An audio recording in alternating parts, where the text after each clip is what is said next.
So we're very excited today to be joined by two of our alumni. We've got Leesa, Ellam, and Abbie Chapman. Abbie was also a WiSE program student, so it's even more exciting to have you on board with us today. Welcome. So Leesa is the training officer working at the Forensic Analytical Science Service. She's responsible for overseeing the lab's training program and coordinating the training activities. Prior to this, Leesa was a forensic chemist with the field operations team with New South Wales Police Force. The team was responsible for chemical analysis of samples related to suspected prohibited drug manufacture. As part of her role, Leesa has experience attending suspected prohibited drug manufacture crime scenes and providing expert evidence for court in the area of prohibited drug manufacture. She also has worked as a scenes of crime officer with New South Wales Police Force, examining scenes of volume crime and collecting fingerprint and DNA evidence. Sounds all very exciting. We also have Abbie Chapman. Abbie is currently the scientific officer at FASS. She is a part of cohort of scientists that are responsible for the chemical analysis of illicit drugs for stakeholders, including New South Wales Police Force, New South Wales Communities, and Justice, and New South Wales Health. Previously, Abbie was a technical officer within the instrument and technical support team. And the team was in charge of the operation and maintenance of analytical instruments, quality control, and preparation of lab reagents and standards. Abbie recently completed a Master of Forensic Science with Western as well. So thank you very much for joining us today and welcome. We are very excited to hear about your career journeys and your experiences. So we'll hand over to you, Leesa and Abbie. Thanks very much. Thanks for the intro and thanks for inviting us to these WiSE series talks. So we're excited to be here. As Perrin mentioned, my name's Leesa Ellam and I work as the training officer for the Illicit Drugs Analysis Unit at FASS, which is the Forensic and Analytical Science Service at LITCOM. I'm also an alumni of WSU back when it was UWS with a biomedical science degree as well as a forensic science degree. My experience with the WiSE program has been from giving a talk at one of last year's industry visits at FASS last year, and also I attended the end of year WiSE event as an industry person, so that was really good. That was good experience meeting people and getting to chat to everyone. So that's my experience with WiSE so far. So I'll hand over to Abbie to give a bit of an introduction before we start a bit about our talk. Thanks, Leesa. Hi, everyone. My name is Abbie Chapman. Thank you for having me today. My current role is a scientific officer within the Illicit Drug Analysis Unit at FASS. As Perrin mentioned earlier, I'm a Western Sydney alumni. I have a Bachelor of Science with a Forensic Chemistry major and recently completed a Master of Forensic Science. I joined the WiSE program during my undergraduate degree. But just so a few things I wanted to go through was one, is just look for relevant experience. It might sound obvious, but consider, like, don't just get some tunnel vision about where you think you want to work and what that experience needs to look like. Any experience that's relevant to science it was relevant to our work. Yeah, basically keep trying. Like it is, we get hundreds of applications each time we have a position available. So obviously the more experience you have, the better opportunity you have to get a role.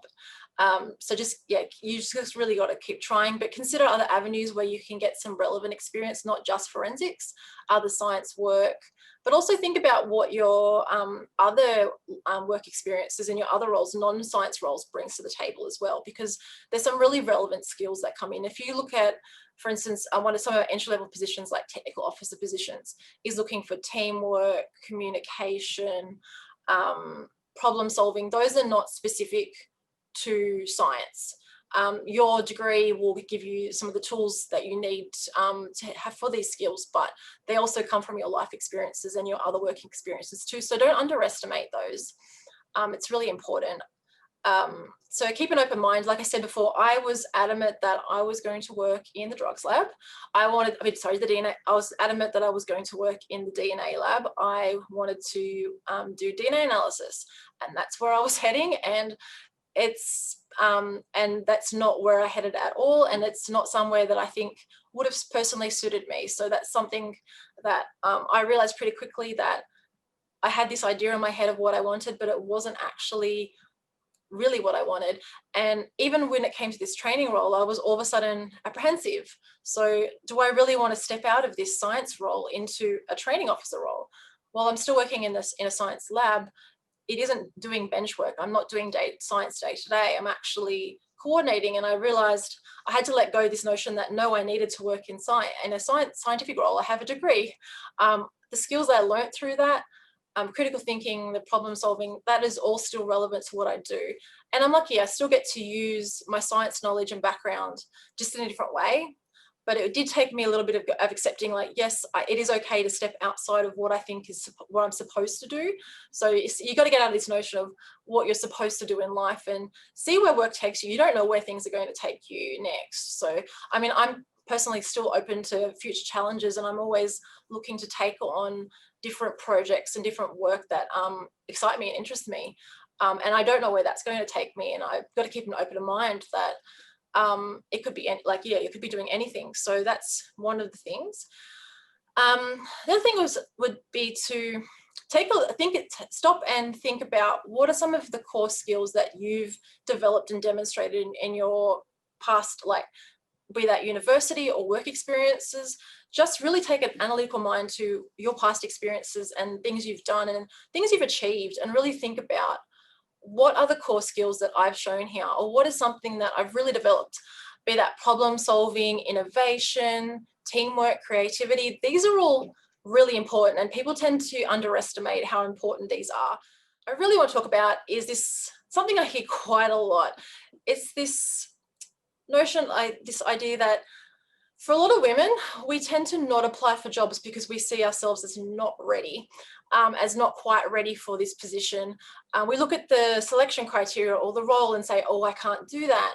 I'm not there yet, or I just don't have the level of experience necessary. And I'm guilty of that too. I'll put my hand up and say, I'm guilty of that.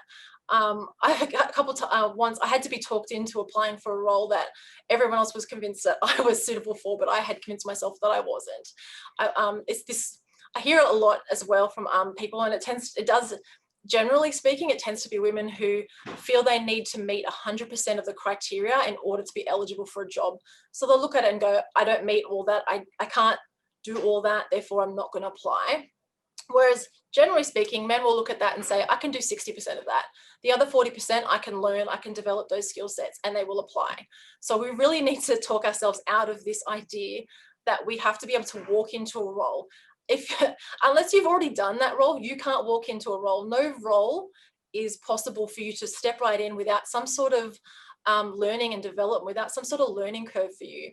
You are, the expectation of when you apply for a job is not that you can walk in and start doing it on day one.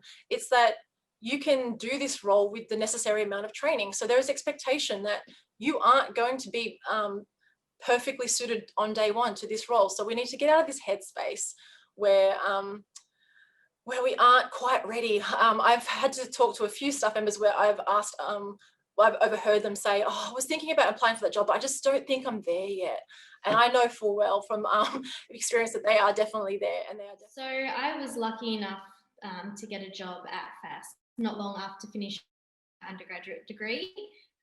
If I've got any advice about applying for jobs, persistence and patience are both very important. Forensic science is a very important industry. There's a lot of applicants that apply for all the jobs that are advertised. Be patient. If you don't get an interview in your first few times applying, that's fine. Ask for feedback, improve your application for next time. It doesn't happen overnight. It takes time. It took me 6 applications to get an interview at FASS. And since being at FASS, I've done 2 other interviews. But yeah, just be patient. It will happen. There's not many positions available in forensic science, but when it's right, it will happen. Another one that's important, just believe in yourself. Like there's a lot of people, Leesa and I both have dealt with saying that, you know, they can't fulfill the position, they're not qualified enough, don't think they're good enough. Your only limit is yourself. Don't limit yourself to like, you know, a lower duty. If you think, you know, you can't do it, you can do it. You get all your training, like, you know, on the job. I walked in with very minimal forensic skills, just everything from uni, and I was trained relatively quickly in the position, and I don't stop training. Every day is a new day, new things happen, and never stops. You always train, always learning new skills and coming across new things every day. So just believe in yourself. And another tip about forensic science, good advice to join the ANSFASS, the Australian and New Zealand Forensic Science Society. It's great networking opportunities they have at the moment because of COVID, Zoom calls that are presentations online with people within the forensic world, and it's really interesting stuff. And when the meetings are in person, you get to meet them, and it's a good opportunity.